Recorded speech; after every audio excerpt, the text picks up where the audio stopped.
What is going on, guys? This is obviously Jordan here, back in another video, and man, this 30-day challenge has been crazy. This is going to be, what, day 28? So there are 2 videos left coming after this one, and I'm super excited for those ones. But this video, on whether or not a degree is worth it, literally took me, I've been working on a script for 3 months. But I just couldn't figure out how I wanted to articulate this story. I mean, fundamentally, let me start from where this idea came from. I had a conversation in the comments about 2-3 months ago. Someone called ARG, I think. Shout out to ARG, AGR, AR, whatever your name is. Shout out to that guy. We had a good discussion in the comments. But I think eventually we started just going around in circles about whether or not a STEM degree was the value, the intrinsic value of a STEM degree. And I realized that this is coming from a time where people are currently graduating during a pandemic. All the data that we do have from people who started uni 20, 30 years ago isn't necessarily relevant now. That was before the .com crash, let alone social media and the proliferation of technology. And a lot of things have changed recently. There is a lot of data out there, but none of these studies are super relevant. Well, I mean, I've done a lot of research for this, so we're going to go through some sources in a second. If you do want to see the actual read the reports and read the articles that I'm referencing, I'll put the links down below in the description for you. But yeah, I feel like we're coming to a time now where people are increasingly, more now than ever before, starting to question whether or not the degree is really worth it. What's the real value of my degree in terms of return on investment? Right off the bat, I'm going to say there's a lot more to your uni experience than just your degree. And also right off the bat, I'm going to also add that, irrespective of whatever I say in this video, it's important to recognize that my opinion or the opinion of these journalists or the opinion of the statistical data you get from these models isn't necessarily the case for any individual. Yes, okay, averages are useful. This is the data across thousands of students, but don't let anything that I say or anything that I suggest, I'm not going to give an objective opinion, I'm not going to give an objective statement, whether or not university is worth it or not. Of course, I'm going to give my opinion. I'm going to go over some facts and some data and some statistics, but I'm not going to give you an objective answer. I know that's not really what you want to hear. I assume if you're watching this video, you actually want you want an objective answer. But the fact of the matter is, university and any decision you make in your life is specific to you, it's personal. And whether you're doing it strictly for financial outcome, for return on investment, or if you love studying something, you really want to study some more, or if you're just not prepared to start working right away, you want some time away from your family, 3 or 4 years to just chill and focus on minor studies and stuff like that. Everyone's got their own reasons for going to university. Fundamentally, just make sure you're doing it for the right reasons. You're doing it for you, and that you're not going to turn around in 3, 4, 5 years time and regret it. You actually enjoy your time there. If you do decide to go to university, and if you don't decide to go to university, again, make sure you don't regret that. Make sure in 10, 20 years time, when your career is going whichever way it's going, you're not looking back and saying, oh, I wish I did something else. That's kind of, if there's anything you can take away from this video, that's the idea. Make sure you're doing whatever you do for you. I'm just going to give you some information to, I guess, help give you some context behind that decision. So with all that said, let's get into the video. And I really wanted to make a proper script for this. It just ended up being too difficult. I don't know how to articulate myself. But I'm going to start from some basics.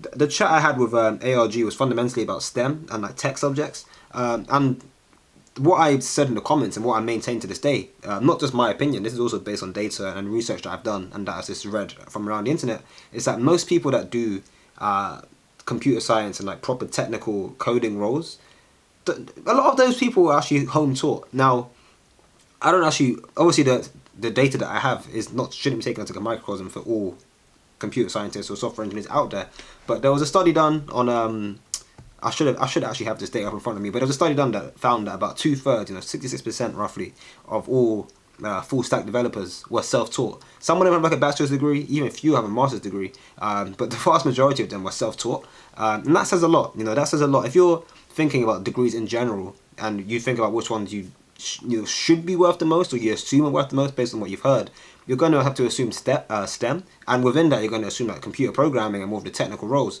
The vast majority of those guys aren't even university trained, so that's an interesting bit of food for thought. But let's give a more of a, I guess, bigger analysis. So I'm going to put on screen a report that I've read, which suggests that graduates on average earn £100,000 more. That headline, sounds very interesting, of course, of a lifetime. But let's actually read into it. So this actual report is 88, 90, even maybe 100 pages, I think. And I sat through and read all of that. To be fair, a lot of that is just the method, explaining what they did and the assumptions they made. So it's not literally like hundred pages of like of data. But you know, I read through that, and here's some of the things that I found. So first of all, it says that 100, the grads earn about 100k more over the course of their lifetime. But one thing that's interesting is that if you actually read into it, the 100k is what women supposedly earn on average compared to women graduates compared to non-women graduates, and men earn a bit more, about 30% more actually, 130k over the course of their lifetime relative to non-graduates, which averages out to about 20% more on average between men and women, because I think there's more men study tend to go to university, at least in this study, at least in this research, so it's of course skewed upwards a little bit.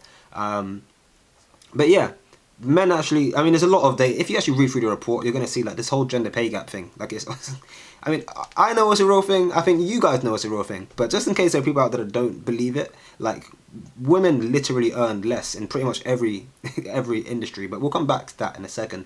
One thing that, one caveat that I want to draw of this data is that this data comes from students who were born in and around the 1980s and who went to uni in like the early 2000s, early to mid 2000s. Mid 2000s isn't too bad, so they probably would have experienced like, the dot-com crash and everything, but they never experienced the housing crisis, and they barely, if they've graduated in early 2000s, there was no social media back then, there was no Spotify back then. A lot of the tech that we've kind of helped with the proliferation of technology, the way smartphones are now of touchscreens, they never had any of that. So when we're looking at this data, we're not thinking about people that are working in these big, Tesla, Googles and stuff. We're thinking about people that work.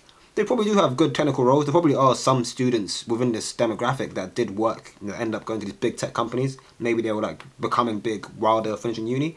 I imagine early 2000s, like Apple was like just becoming like a big, massive company, of Google as well. So probably there are some people working in those companies.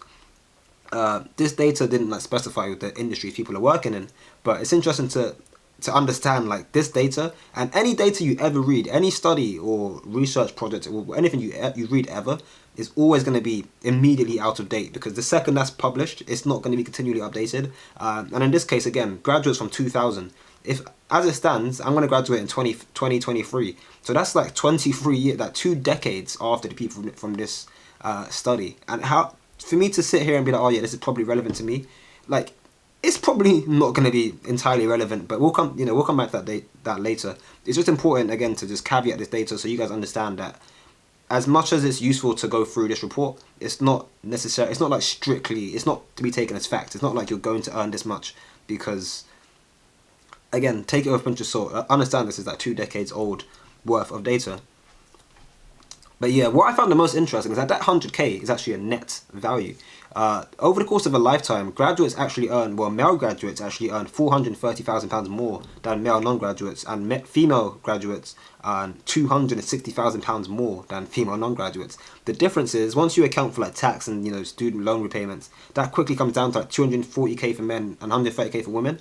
And then once you accommodate again, like the progressive tax system, that comes down again to the 130k that we just referenced, and 100k. So over the course of what they call a lifetime, which is actually just from age 20 to like 40, and then they simulated it for the course of the lifetime, you're only actually earning about 130, maybe about 100k more than a non-graduate, and that of course includes the study of your degree and the taxes you pay and the student loan deductions.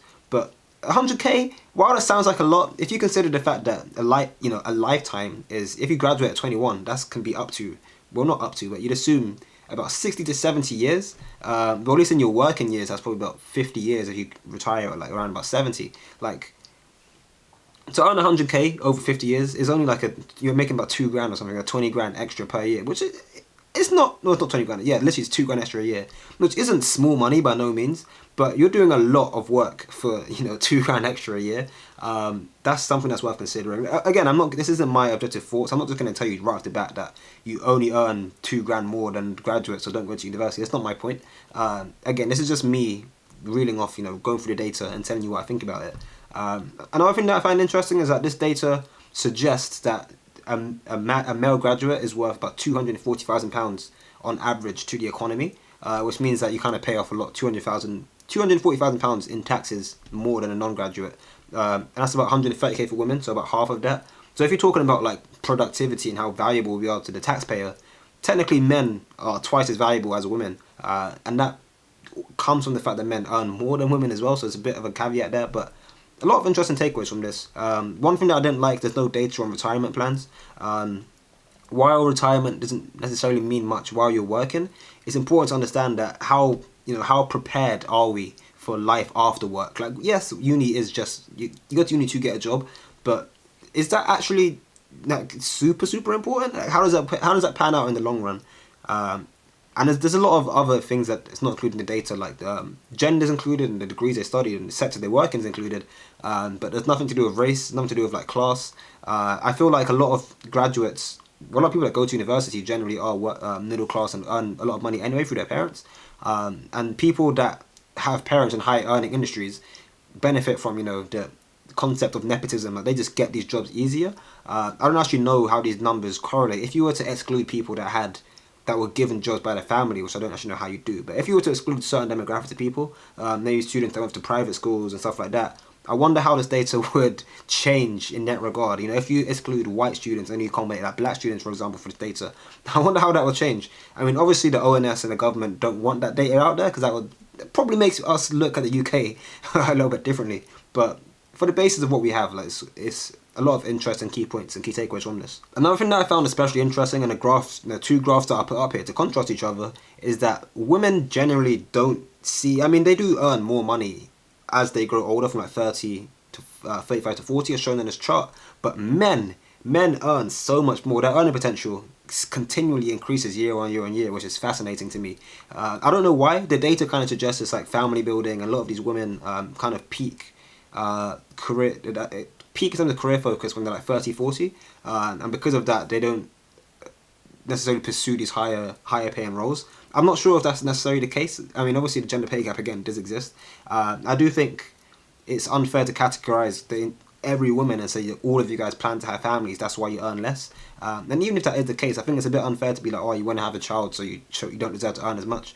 But again, that's not necessarily something that concerns me directly. It's obviously something that I'm aware of and that's concerning to an extent, but it's not something that's going to have a direct impact on me and my life. Maybe eventually my wife will have that problem to deal with whenever I stop being single, but it's something that I don't necessarily understand, I can't really comment on, but it is of course an issue that should be observed. And I couldn't make this video without pointing it out. Again, like drawing back to another point as well, again, this data is already 2 decades out. Like, I don't know if women who are graduating today or who graduated 10 years ago are maybe earning more, closer to what the men are earning. I do think back in the early 2000s, times have changed a lot in the last 20 years. So don't take this again as like objective truth. There's probably, I assume, the playing field is leveled out a little bit, but of course there's something to be wary of.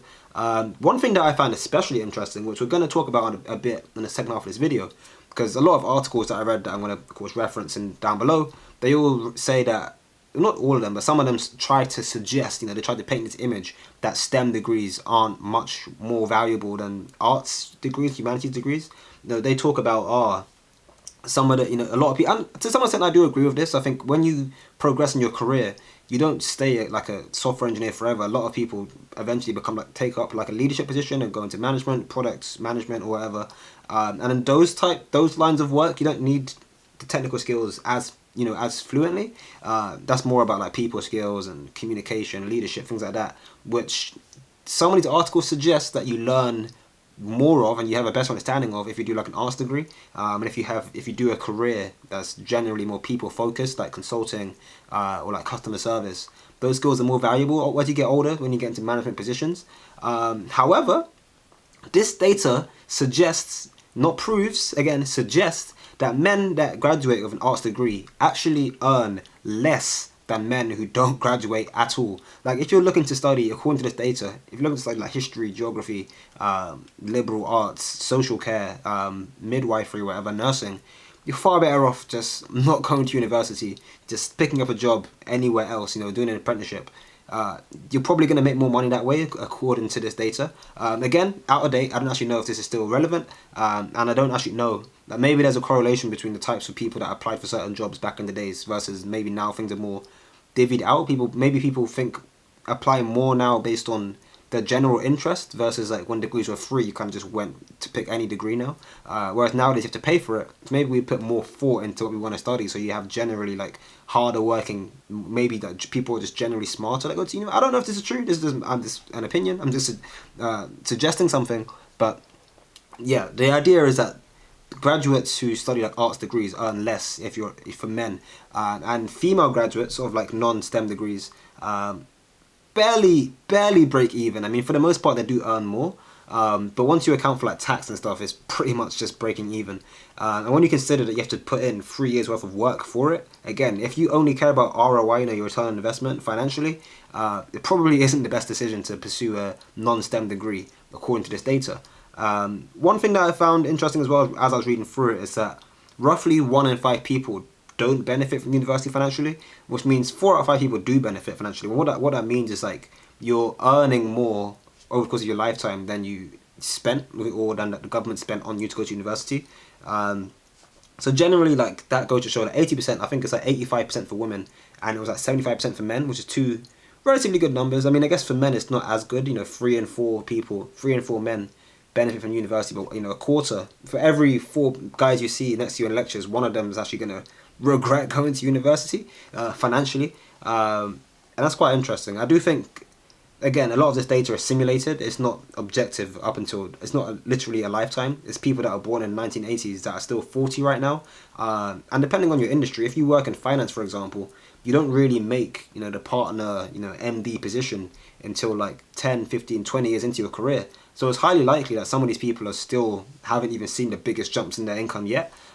It's also likely that this is just accommodating for their current income and not necessarily their investments, side hustles maybe, and other things that they do outside of work. I do feel like while there's no data to prove this, I think people that went to uni, there are many people that I know are generally more entrepreneurial focused than people that I know that didn't go to uni. Like guys that just didn't really care, happy-go-lucky, just apply for jobs, didn't pursue further education. I guess it's a mentality thing. Like they don't seem especially ambitious. They don't really care as much as I'm happy with this job, it's cool. Whereas a lot of uni students appear to be more ambitious, appear to pay more of an interest in things like, again, investments, businesses and side hustles, which might have the potential to at least pay dividends later on in their life. Again, I have no data to prove this. This report doesn't go into that side of things explicitly, although they do reference it.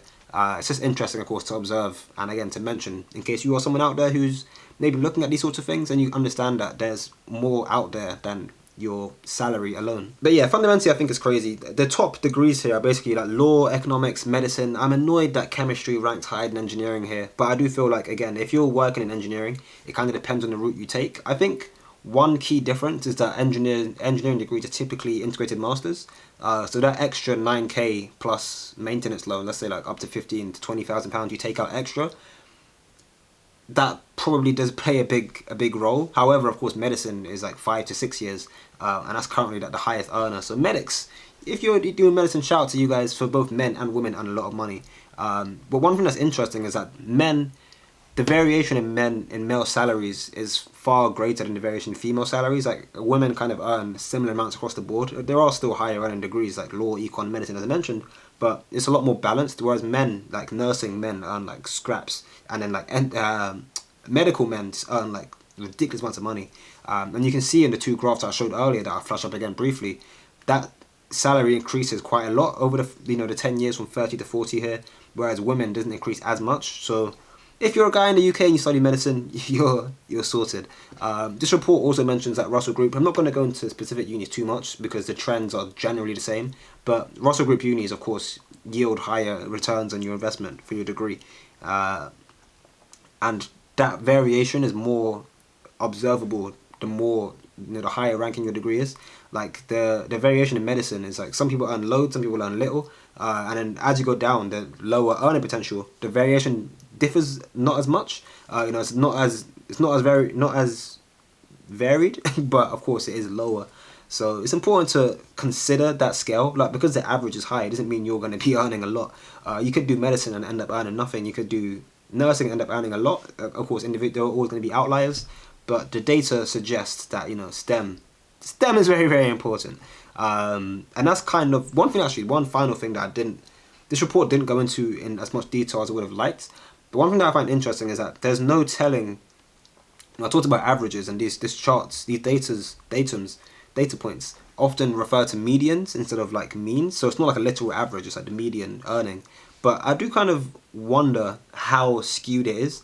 Like, it could be a case where the top earners just earn so much, and that kind of increases the general bar. Like, there is a sentence somewhere in this report that says the top 10% of earners mostly justify the tax benefit, i.e., 90% of students, half of students actually end up giving back less than they get from the government, as in their degree. What they get out of the government subsidy doesn't account for what the benefit they get from that degree. So you're paying the extra amount you're paying in tax is less than what you're getting to pay for your degree from the government.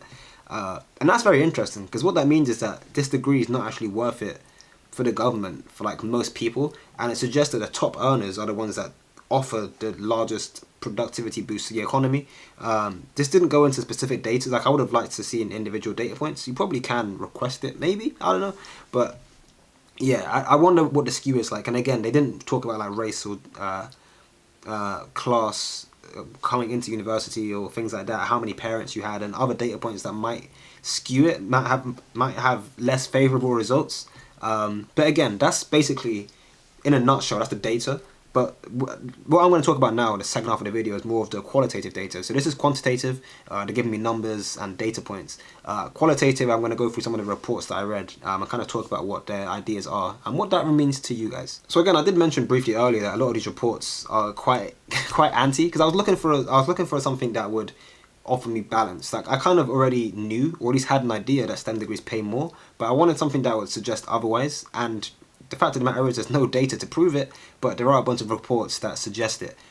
So some of these reports, for example, say how it's annoying that the government push for people to study STEM, and they suggest that the more people that do it, you're going to have like a supply and demand issue, where there's a supply of like so many engineers and technically able students, but not many jobs for it. The data would completely contradict that. Like, there are so many roles. The skill gap in engineering is like absolutely ridiculous right now. Like, we do absolutely need more people studying STEM subjects, because the skills that you need to fulfill these STEM roles just aren't, they're not met right now by current students. Some data suggests that the 8 fastest growing sectors typically are filled by people that don't study STEM degrees, like this is humanitarian, the art students. However, what I would say, I don't know, I haven't got any means to prove this, but what you assume this to be true, and it's that the reason why these 8 of the 10 fastest growing sectors are growing in the first place, let alone who actually applies for them, the reason why they're growing in the first place is purely because of technology. It's purely because of these STEM graduates that are maybe not fulfilling, maybe not across the board doing all these roles, but as those guys, the data analysts, the tech consultants or whatever, that are doing these small niche roles, they're the ones bringing in all of the money. They're the ones that are saying, this is like, we need more people to do marketing, because there's more data to handle. We need more people to, I don't know, work for this company, because they're doing like a massive merger and acquisition, because we value them so highly, because their tech and their software as a service, their SaaS stuff is like so valuable, so powerful. I think 97% of jobs given to like engineering graduates are from SMEs, like companies of less than 250 employees. And that goes to show like the small nature of it. These companies are going to continue to grow and grow and grow and grow and be more valuable and need more people and need more data and need more stuff. And yes, of course, a lot of those people will be non-STEM graduates, but I would always argue that the reason why the companies are growing in the first place is because of those STEM graduates. So I appreciate that there's room for people that don't do STEM. Of course, I'm not going to advocate that everyone goes and studies science, technology, engineering, mathematics, but it's kind of cynical at this point to dispute, to say that STEM isn't worth it, when literally the entire world, like literally the biggest companies in the world, Apple, Google, Facebook, Tesla is one of them at the moment, massive company, Amazon, Netflix, all tech companies. And there's a reason for that. It's because tech and STEM is intrinsically valuable economically. Like, this whole video so far has been about economics and finances. I will talk briefly at the end about the general value of your degree, because I don't think, if you're purely going into it saying like, I just want to make money, I think you're kind of on the wrong path already. Like, my degree, no way in hell has my degree so far been worth $9 grand a year, but the university experience has been worth like every penny, which we'll talk about at the end. Like, I just kind of want to get that out there. But fundamentally, again, it's kind of cynical to hate on STEM degrees and engineering degrees based on the idea that you can get jobs without it. Because yes, you can get jobs without a STEM degree. You can get jobs without any degree. But over the course of your lifetime, and even in the short term, like the average graduate salary for like regular non-STEM jobs, I think it's like 21k, whereas the average graduate salary for STEM jobs is like 24k. And the average graduate salary within my friendship group that are applying for jobs right now is like £60,000 a year, because we're more aware of like certain roles, and we go to Russell Group universities and stuff like that. So it's important fundamentally to consider your path, what career path you want after university, and then take the degree that's going to get you there the fastest or give you the biggest advantage there, if necessary, and then start to think about how much this degree is worth. Because if you want to study history and become like a history teacher, you're never going to earn as much. Well, maybe not never, but the chances are you're not going to earn as much as like someone who does economics and they want to be an investment banker. That's not to say that that's the path you should take. I'm not telling everyone to go into finance, but of course there are levels to it, and understanding where you want to be is the first step, and justifying why you're going there in the first place, because it shouldn't just be for money. But again, STEM degrees fundamentally do. The data will constantly suggest that STEM degrees are more valuable than non-STEM degrees. It's just worth thinking about what's worth it for you. So there's a Forbes article here, which I'll put up on screen. The Forbes article, it basically says that studying STEM isn't the career boost we think. And it goes on to suggest that people that have long-term careers in STEM only earn about $224,000 per year, whereas people who have a career in arts and humanities subjects are earning $131,000 per year, which is $7,000 extra per year, which is cool. And I think I understand the value of that. I understand where they're coming from. The only thing is, and I said this with the last report as well, the actual report, is that this data is based on graduates who have had a career already. These people that have graduated 20, 30, 40 years ago, there's no telling if the last 60 years from when they graduated or whatever, from when they were born, to now, is going to be the same as like when I was born 40 years later versus when I'm going to finish my career in 50 years from now. There's no telling if a history degree is going to be as valuable as a STEM degree, especially in a world right now where literally everything we do is digital. I'm literally studying online at the moment, and the world's changing in many ways. So I'm always going to argue that the data just isn't strictly relevant. Also, they don't actually say where the data comes from. They just point these 32 numbers out there, like 124,000, 131,000, but they don't say where the data came from. So Forbes, I mean, I'm generally, quite like Forbes for the lists and stuff like that, but this journalist, you kind of missed the mark here.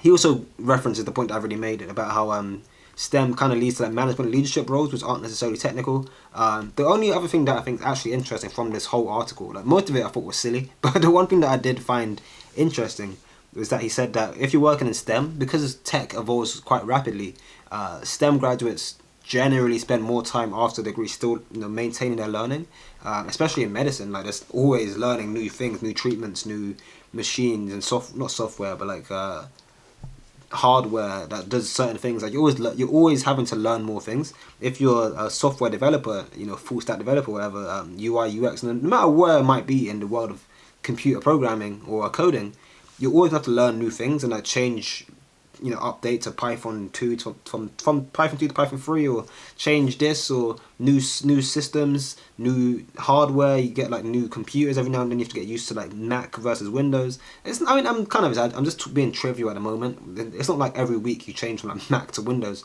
but the fact of the matter is you do have to stay up to date with your technical knowledge and your understanding. It's not like you graduate and then you just work and you continue working in whatever sector you work in. While you're working, especially in engineering, have CPDs, I think, continuous professional development. Like you always have to be doing something, which is kind of long. This article suggests that you end up paying loads more for continuous learning than you would otherwise, which justifies why STEM isn't necessarily worth it.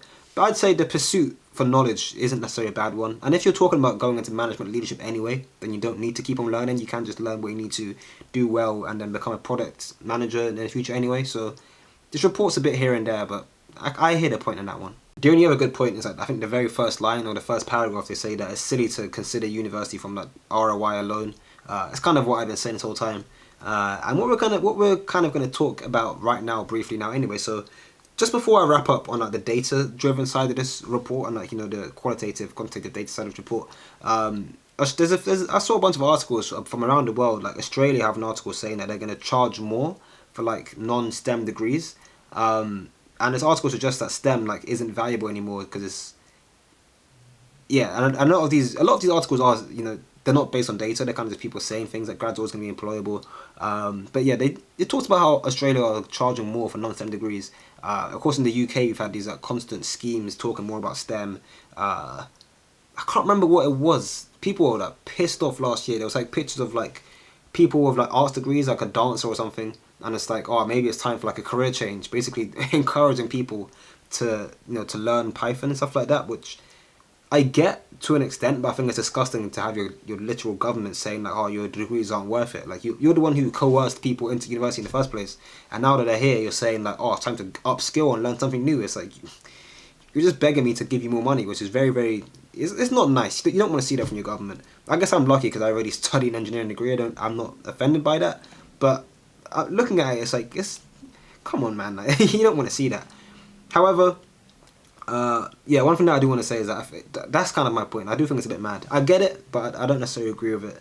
I think you should be allowed to study what you want. I think as long as you know, from a personal perspective, you should know what you're getting out of it. Don't just apply for a law degree because you saw Suits one time. I mean, I guess that's not a horrible reason to study something, but don't just study it because your parents want you to, or because you think it's a good idea, or it might help later. Like, actually have a plan is valuable. I actually think most students shouldn't. I think 18 is probably too young to go to university. There should be. I like how Singapore have the national service scheme where you turn 16 and you do 2 years of like community service and like army stuff, and then you figure your life out later. I think maybe not literally national service, but there is definitely a lot of man-childs, and woman-childs in the world right now. The people have immature way of thinking. They don't really understand the greater world and what else goes on out there. So I think it's important to, well, if I was in charge, if I was Prime Minister, I'd introduce some sort of like, maybe like a 2-year-long scheme to get people, have that coming of age journey, so they know what they're getting into, and then encourage like career planning, so you actually go to uni if you need to. You don't just go for the sake of it and see what happens later. So that's kind of my closing thoughts on the analytical side of this video. But let's finally give my opinion and my hot take. So there are several reasons why a degree, I think, people kind of just do it for no reason. Like the idea that, well, you know what? Let me talk about some reasons why a degree actually is valuable. Like having a degree is a good validator, certificate validation. Instead of having to go into a degree, instead of having to go to a job interview, say like, I know how to do this, and having to go and show and prove it because you haven't got any, I don't know, maybe if you had a job before, experience, that's different, but it's hard to prove skills. Whereas if you go to university, you get this degree, first class, 2-1, whatever it may be, and you flex, look, I've graduated. Now they kind of know, like, okay, so you're not useless. Maybe you're not, like, that's not an objective proof that you're a genius or that you're going to work hard or that you're capable of doing whatever the job may be. But at least they know you are capable of doing something. So it's a nice validator. It's also pretty good for your CV, help you fill out your CV. A lot of employers will actually ask for a degree anyway. Not so much anymore. I think the numbers are coming down. Less and less industries are asking for postgraduate or after 18 education or whatever. But it's still useful if you want to apply for certain sectors, particularly STEM. And that's kind of it. Like, those are kind of the good reasons. Like, basically, a degree is good. Purely a degree, not the university, but a degree is purely good for your CV. Like, you're doing it for the sake of getting a job later. It's also good, I guess, one thing that is underrated is the people you meet there. Especially if you go to a good university, you're going to meet some very, very smart people. That's not to say that you need to go to a good uni and to meet good people. And like, just because you're smart doesn't mean you're a good person necessarily. But networking is valuable. And a lot of people nowadays get their jobs from a friend anyway, like through not necessarily nepotism, but through referral schemes and things like that. So it can be valuable to meet people. And if you live in like a small community, it's definitely some degree of value to actually go into university and talk to other students. You can still meet people outside of uni. You don't need to go to uni to meet people, but it's cool to have like an active community and alumni and access to industry and things like that. Like, there are a lot of good resources and good connections you get out of uni that don't necessarily count towards your degree per se, but you do get just by being on campus.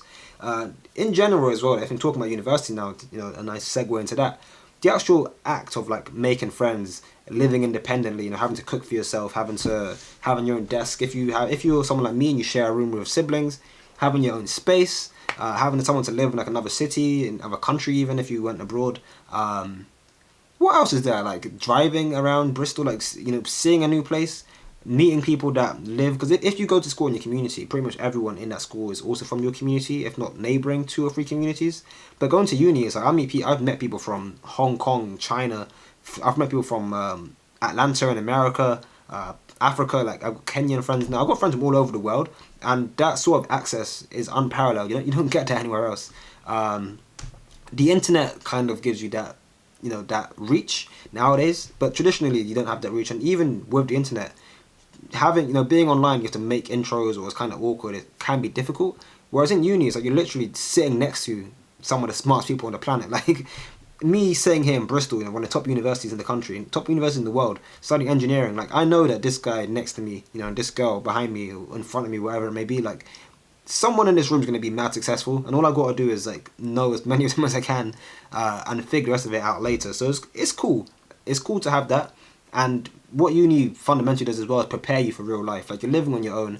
You know, you're paying rent, you're paying bills, you're doing your own shopping, things like that. You're just prepared to live on your own a lot better, and also to work. You're not super prepared to work depending on the industry you go into. Like I don't think I know how to be an engineer based on my degree so far. Granted, I'm only in my 2nd year, but still, there is intrinsic value in like general readiness and preparedness for work. Even though and for life in general. Sorry, is what I was going to say as well. The final thing that you get that I think is valuable is that you learn more about yourself. You know, your strengths, your weaknesses, what you like, what you don't like, and those sorts of things.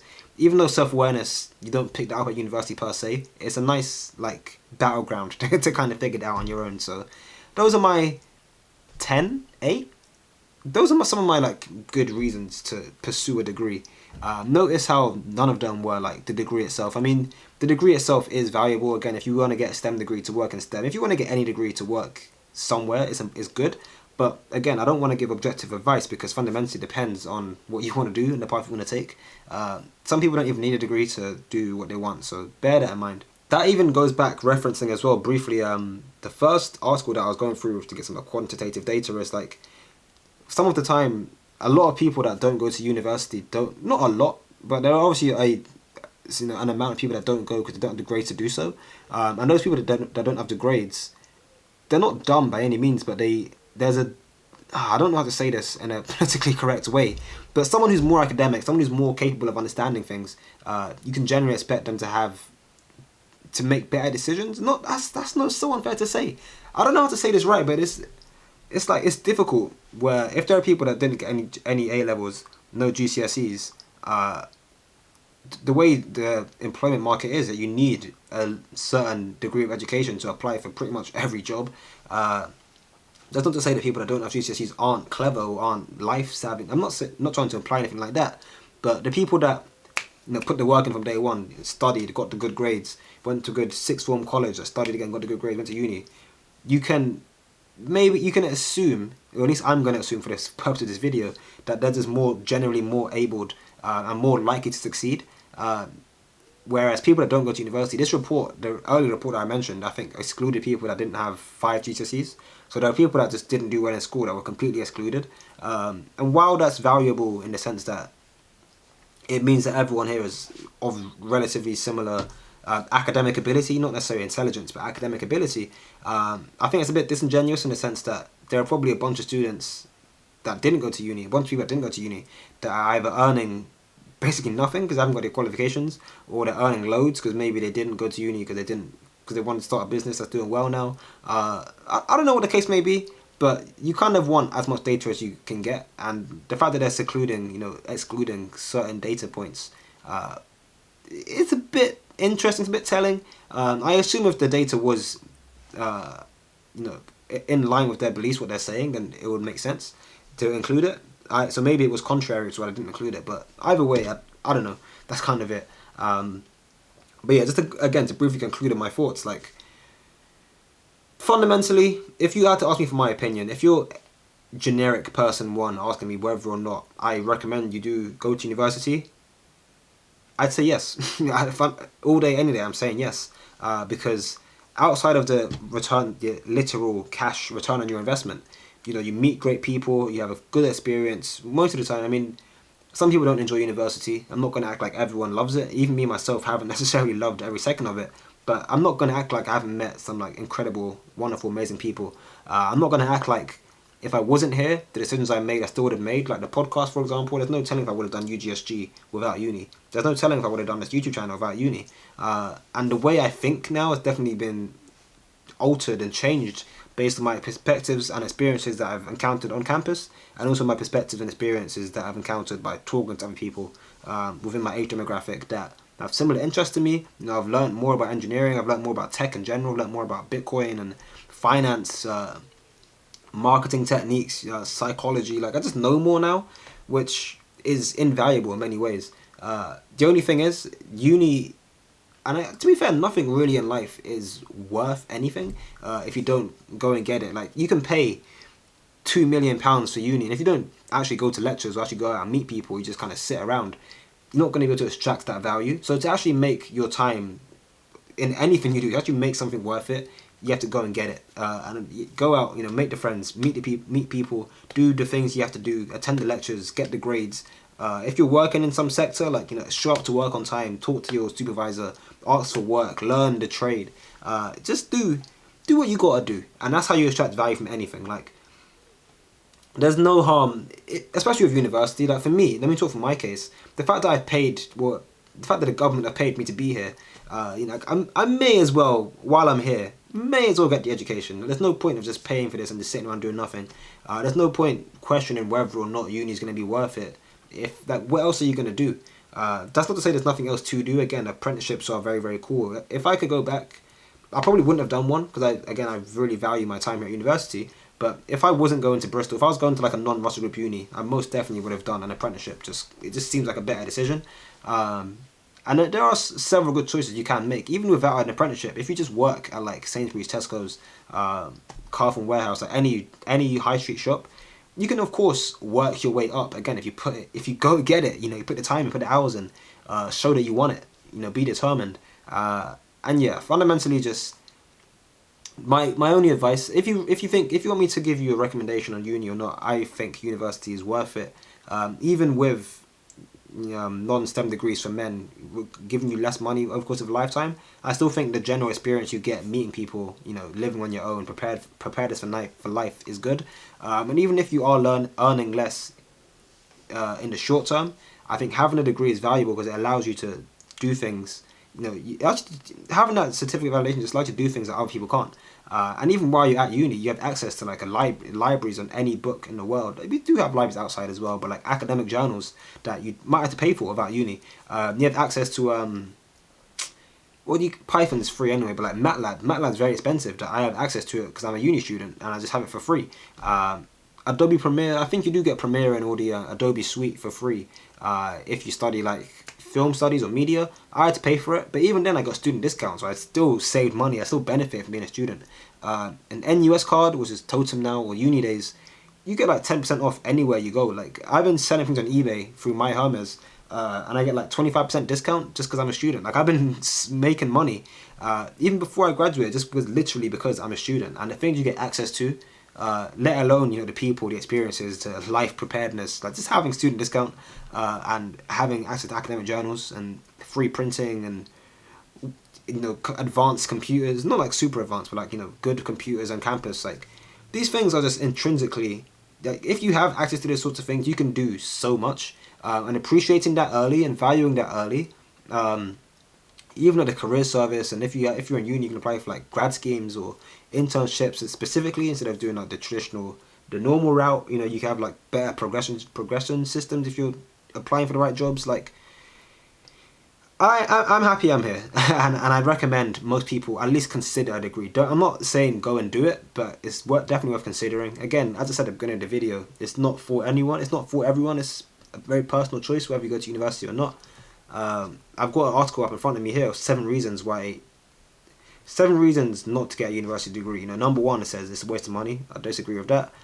You can do just fine without one. You can do fine without one, but you can also do fine with one, so I disagree with that. The world needs plumbers, general contractors, and EMTs. I don't know what EMT is, but you can get a degree and still be a plumber if you want. You don't need to do advanced qualification stuff if you don't want. Working for a mark is weird. Exams are stupid. Academic right. See, this is the thing with anything, any article or anything that I find that contradicts or tries to suggest that uni or STEM degrees aren't worth it. This is all these random bloggers just talking smack. And this is not based on any data or anything real. And I mean, one of the points here, one of the 7 points, is that exams are stupid. Like, don't go uni. Uni's not worth it because exams are dumb. Like, but you earn more money. Like, you meet more people. You get access to a network of. University is worth it. Your degree isn't worth it, but university is worth it. That's kind of my perspective here at uni. If that's kind of it, I can go on and on all day. I think this video is already going to be like 45 minutes long, so good shout out to me for having to edit all this later. But yeah, uni's cool. It's just worth considering whether or not it's for you. For most people, if you don't know what you're doing, I'd say it's worth having a look at university either way. But yeah, fundamentally, think about what you need first before you get into it. Because if you purely care about earning money, but you don't want to do a STEM degree, then you're probably not likely to earn more by getting a generic degree just for the sake of it. You know, in that case, if you're driven to earn, and you're driven to do whatever it takes, if that's a degree or whatever, then you're probably better off like starting a restaurant or something. You're probably better off taking that money and putting it literally anywhere else and invest it. I mean, I guess technically that's not fair to say because the money is not like your cash, as government's giving it to you for your degree. But again, instead of doing 3 years of studying, do 3 years of working. Or what you can do is, since the government again is paying for your degree anyway, you can pick a relatively easy to pass degree, which I can't think of off the top of my head, but something that you're confident you can pass without putting much work into. Do that, get the government tuition fee paid for, and then work part-time alongside your degree at like wherever that you want to work. Use your student loan. If you apply for a local university, you can work, live at home, put that money straight in your pocket, and then do whatever you want with it. Like, just be tactical. Don't just go because you think you should or because someone told you to. Please do the thinking and the research and the understanding and ask the questions first before you make such a big financial and time and effort and energy commitment, because it takes a lot of time, it takes a lot of money, it takes a lot of effort, and it takes a lot of energy out of you to complete a degree. So do the thinking first before you jump into it. And with all that said, that's essentially it for this video. AGR, ALG, if you're watching this, I hope that shines something more of a light on what the conversation we were having back in the day. I know you were talking about how STEM degrees are generally worth it, and again, I agree. As I said in the comments, degrees generally are valuable. I agree with you. I think they're worth it. I just don't think they're essential, and it's important to say that. That's an important point. Now, people are coerced into going to university because they believe that it's the only way. Like, you have to get a degree to get a high-paying job, and you have to get a high-paying job to get a house and to be happy in the long run. That isn't true. Essentially, you can just not go to uni and still be satisfied and still get a high-paying role. You can self-teach yourself a lot of these things. Or instead of self-teaching yourself, again, you can do an apprenticeship or just apply to a job the traditional way and be trained on the job. You don't need a degree to be successful. Generally speaking, you do earn more as a graduate, but as the data suggests, 100k over the course of a lifetime, if you graduate let's say you graduate at 21, so you have roughly 50 years of working, 100k across 50 years is like £2,000 extra per year. And how valuable is that really? Like, it's a lot of money. 100k, don't get me wrong, that's like that's not even a house deposit, that's more than a house deposit. That's like, you can buy a nice Tesla with that. Like, that's big money in a one-off expense, but you have to wait a lifetime to benefit from that. You have to wait 25 years roughly to have 50k extra than what your friends have. And what's especially important is that if you start work straight away, those 4 years you spend at your friend or the graduates spend at uni, people that aren't at uni are already raking in that money. And the initial report, you can go through it again if you want to look at it yourself. Link again is in the description below. If you read the report, generally people earn more. Actually, you know what? I'll put a picture up in front here anyway. But it takes a while for graduates to like cross non-graduates in terms of their lifetime earnings, because at first, for the first like 5-10 years, non-graduates are earning more because they have been earning more the whole time. They've already been working. They've already put their foot in the door. Now that you finally graduated, yes, your earnings shoots up and it surpasses them quite quickly after you graduate. But then it takes you a bunch of years, not just to catch up in terms of what you've earned, what they've already earned, but also to pay off your student loan and all the debts and the extra tax you're paying because you're earning more than them. Like, it's actually a long time. I don't think the report gives a specific number. Maybe I just skim read it and missed this point.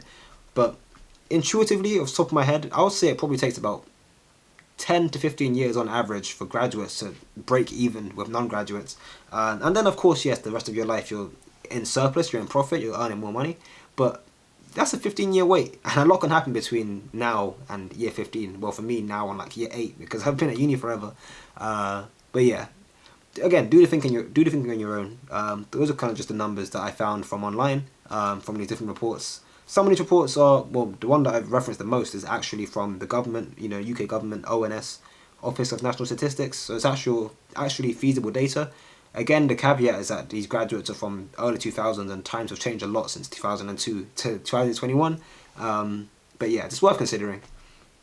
Actually, one final point, because one of the articles I read mentioned that you're more likely to survive economic downturn if you don't do a STEM degree because you're just in a better line of work. Or they try to suggest that if you don't do a STEM degree, it's easier to find roles after you've been made redundant. Because I think what they're quoting or where they're getting this idea from is that if you're working in like finance, for example, in 2008 when there was the last obvious economic downturn, it doesn't matter how good you are at finance because all the banks were struggling, so it was harder to move between other financial roles because the financial markets had crashed, right? Whereas if you're working in like retail, you can just get another retail job quite easily because there's always going to be somewhere selling clothes. And I get that. I think that report that idea made sense in principle, but it's like if you're a financial markets expert and you just lost your job because of a market crash, yes, it might be difficult to find another role doing the exact same thing, but you're far more employable. If you want to go to like New Look or go to any retail job and be like, look, I want to be a business strategist. Like I've been studying markets for years. I know trends and data and just like you're probably gonna get a job there. If you want to change industries, you probably can far easier if you have the technical skills to do so. Because there's no reason to believe that just because you have technical skills, you lack communication skills or you lack leadership skills. You probably have, at least in my degree now, I've done like group work assignments. Like I know how to work in a team. I know how people work. I've had positions of responsibility. Even though I'm studying a technical degree, I still have developed my soft skills. So in an economic downturn, I have no doubt that I'll be able to find a role somewhere else if I needed to get one. There's an article that suggests that that's not the case for STEM graduates. Again, a lot of these reports that say STEM's bad or uni's bad, it's not really based on data. It's based on how dumb they think exams are. To which I say that's not the only thing that's dumb around here. But again, just closing out, I think uni's worth it fundamentally. I think any data you find is always going to be, hit and miss here and there. So it's worth doing the thinking on your own first. But in general, I think I'd recommend uni for most people. Not for everyone, but for most people. And that ends this long ass video. So thank you guys for sticking around for this long. This video was sponsored by the like button. So if you've watched it this far, please smash the like button. It means a lot to me. I put a lot of work into this, as you can tell.